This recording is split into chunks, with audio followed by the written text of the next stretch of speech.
Hello and welcome. Today I'm analyzing Daniel WIFFEN. Daniel WIFFEN, its 800m freestyle world record in 7:20:46, an average of 55 seconds per 100 with 15 strokes per length. This record had previously been held by Grant Hackett since 2008. Daniel WIFFEN is also a 3-time European title holder and a 2-time winner at the last World Championships in Doha. With his performances, the 22-year-old Irishman is clearly in contention for a medal at the Games, if not a title. So before talking about propulsion, let's talk about inhalation and exhalation, how to get speed beforehand, how to lose it less during, and how to relaunch yourself efficiently after this inhalation. That's what this video is all about. First of all, what is speed? It's reducing the brakes in number 1, propelling yourself in number 2, thus creating speed. So, what does reducing the brakes mean? It means going under the surface of the water from head to toe. As you can see, you can't see Daniel WIFFEN passes just below the surface of the water, which cancels out the resistance I often talk about, the wave resistance on the surface. As a result, he has a higher potential speed, a higher speed creation. So what does submerging give you in terms of horizontality? Of course it helps maintain. Here we see the heel, the top of the kick on the surface. So basically, he's 100% horizontal. So of course, it's no surprise given his level, given his speed, and the fact that he's broken world records, that he's one of the best swimmers in the world in the 400, 800, 1500. And so there clearly the resistance the water passes through here, he's really on a line, he's really parallel to the surface of the water being submerged. So that's what most limits resistance to forward. And now if we come back to what's happening on the exhalation, what we notice is that there's a little less exhalation on the movement after the inhalation, and there's a little more exhalation on the second movement. What does this mean? This means that if I come back here for a while, he'll blow a little less, and we'll see a few less bubbles. And here, boom, there are a lot more bubbles that will escape. Okay, he's going to blow a lot harder. Why is that? To be on the principle of creating speed, therefore accelerating his stroke backwards, towards the feet, and then moving forward, reaction action, forwards. So the fact of blowing more contracts the muscles a little more in the arms, in the back, in short, in the propelling muscles. As a result, you can move water faster, and when you move water a little faster, well, you create a little more speed. And so we have a little more speed, precisely on inhalation, because we inevitably lose it a little bit afterwards. Even Daniel, I'll come back to this later. And so this breathing mechanism of exhaling a little more intensely, a little more forcefully before inhaling, create an automatic air inhalation to inhale a little more rapidly and also create more speed on the propulsion movement is valid whether you're breathing each 2, each 3, or each 4 strokes, whatever. It's also valid whatever your swimming speed, your speed of movement, and whatever your training pace is. Cool pace or faster pace. So the only difference you'll have in terms of time, in terms of performance, will be in terms of exhaled volume. The more you're at a high level like here, the harder you're going to exhale. The more volume of air you're going to be able to exhale. And the lower level you are, let's say, the slower you are, the less you'll exhale because you're not able to inhale as quickly. And now let's see what happens during inhalation. So inhalation comes when you're in propulsive idle time, on a gliding time.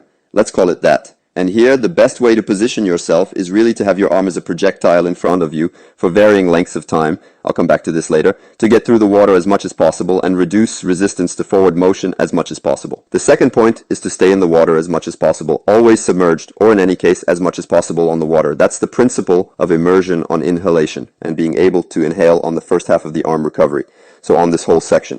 Then he repositions himself, and here Daniel WIFFEN does it really well. He breathes in quickly, and there he is emerged. He has repositioned himself under the water's surface while he is in this second half of the arm recovery here. And to see his breathing speed in this video, we see it very well. So the pace over 1500 meters, and here you will see just the pace at the end of the race, just where he accelerates. And here we really have this impression, if I go here inhalation, there's the arm recovery happening. Hop, we don't see it, but it's here. I will talk again about this coordination here, as I was saying, inhalation. And here we really have this impression of diving back into the water, getting back himself under the water's surface, because precisely the idea after the inhalation is to propel oneself. And so he is back submerged with the least possible brakes, and he has just started his propulsion. As far as right arm left arm coordination is concerned, we can see that it's different between the moment when he inhales here and the moment when he doesn't inhale. What does this mean?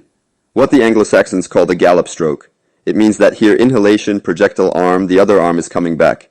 And here you can clearly see the two arms really in front of the shoulder line. So it's really a FQS on this side. But on the other side there's no inhalation, so there's a reduced glide time ahead because there's no need to inhale. So the movement will take less time. The idea behind this difference, in any case, is simply to illustrate that inhalation necessarily takes a little longer, and this applies to everyone, at any swimming level. So the arm has to stay in the projectile position for longer, otherwise you'd slow down.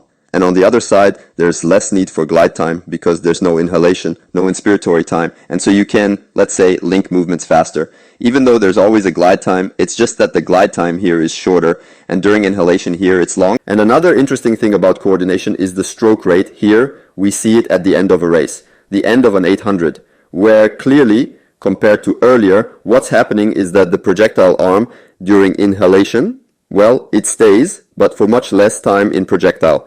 And now he's already repositioning the catch and propelling himself, even a little before he's fully resubmerged, because he wanted to upgrade his speed. And by accelerating speed, what do? Well, we accelerate the stroke rate, and not just the arm frequency, but also the leg frequency, to maintain a much more optimal placement. Quite simply, if you didn't have the kick behind you, you'd be going off in all directions, even at his high level.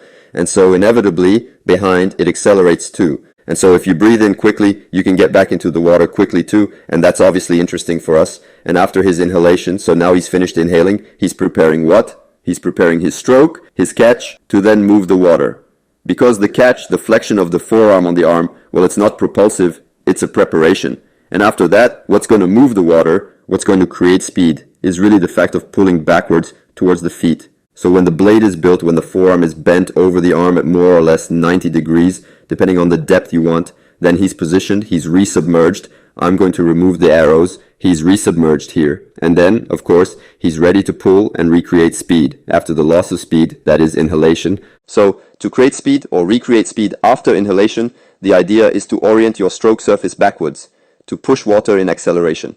And the other principle is to keep your stroke surface oriented as much as possible. So here, what's happening after the catch here?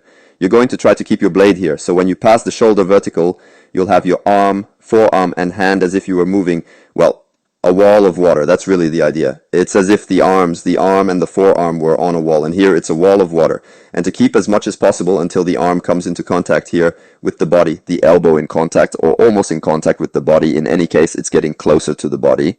And then the forearm extends, hop, boom, on the arm to create that final push. And then with the other arm in front as a projectile, to lose as little speed as possible, to be placed as much as possible as a projectile. So I've already talked about that in quite a few videos.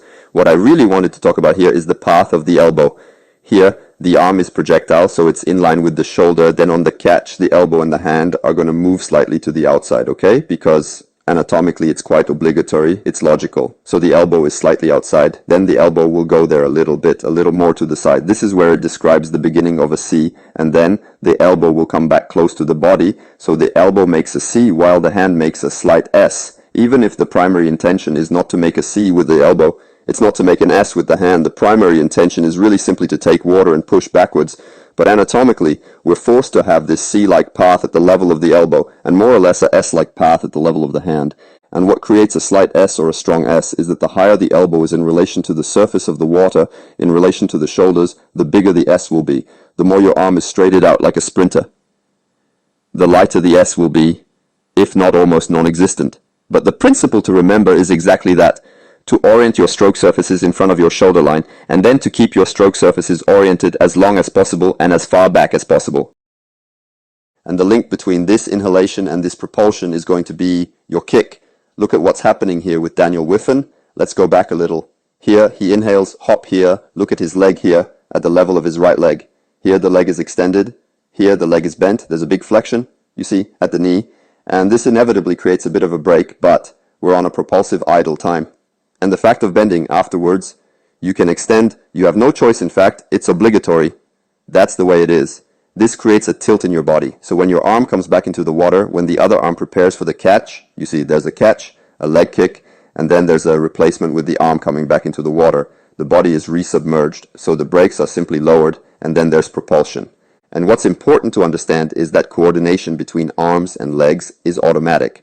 The more you progress, the more precise it will become. And it all starts with the exercises you're going to do. For example, speeding up the water, positioning yourself better, submerging yourself better, and positioning yourself better on the edge, engaging your arms better. And for that, Well, I'll leave you the magic palm exercise directly in the description, and I'll let you tell me in the comments if you're more into breathing every 2, every 3, every 4 strokes, or whatever you prefer, where you're comfortable, and if you're also able to breathe on both sides, because Daniel Wiffen, what he manages to do is that he's able to breathe on the left, he's also able to breathe on the right every 2 strokes.